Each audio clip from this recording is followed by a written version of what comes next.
Hi everyone, today my review is on The Bone Season by Samantha Shannon. The Bone Season is about a girl called Paige Mahoney who is a clairvoyant. She works in the sort of criminal underworld of Skyon because that's where she feels she belongs. Because in this world, clairvoyants are considered almost enemies of the state and they're hunted down. Then during one of the Bone Seasons, she is taken and is forced to become a slave to an otherworldly race called the Rethane. In this story, she tries to survive and also tries to protect those she loves with really serious consequences. I loved this book. It was amazing. So good. The details and the world building, and there's so many intricacies.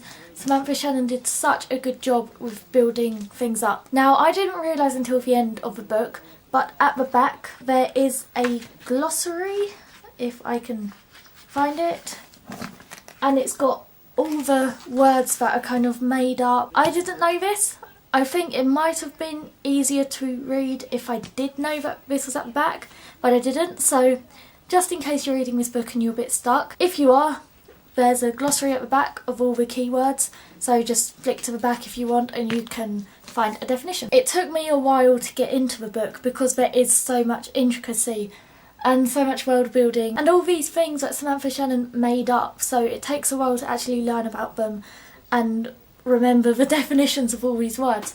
But once you do, you are in and you're completely absorbed in the story, and it was so good. I loved it. There are so many interesting relationships in the story as well, which are really good to think about. First one I'm going to talk about is the relationship between Warden and Nashira. Nashira is the blood sovereign and Warden is the blood consort.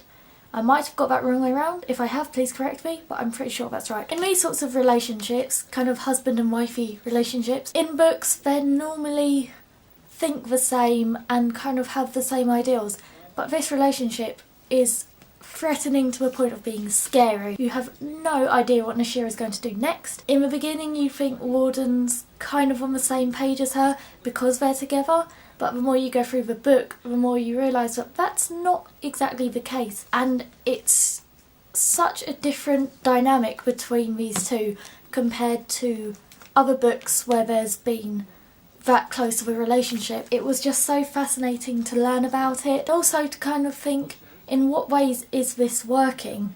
Because they're still together. It's scary and weird and just, it makes the world a lot creepier. It also makes Nashira seem like a much more powerful character because she has control over Warden. Second relationship is between Paige and Warden. I understand at the beginning that he was like, you call me Warden, and she was just like, okay.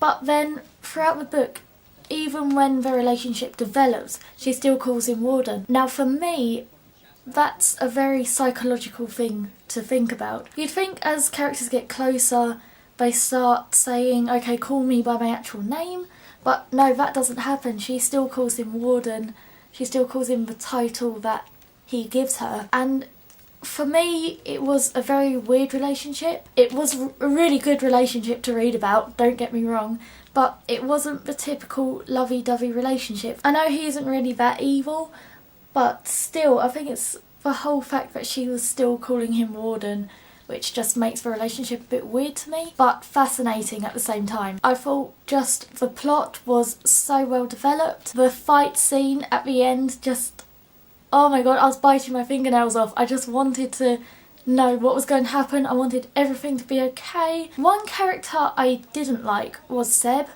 He got on my nerves. And okay, I know that might sound a bit evil, but he put so much pressure on Paige to save him. That wasn't Paige's job. They'd never met until they were all rounded up together, and then he blames her for his death, which is a bit out of order because she didn't kill him. I thought he was a bit of a pain.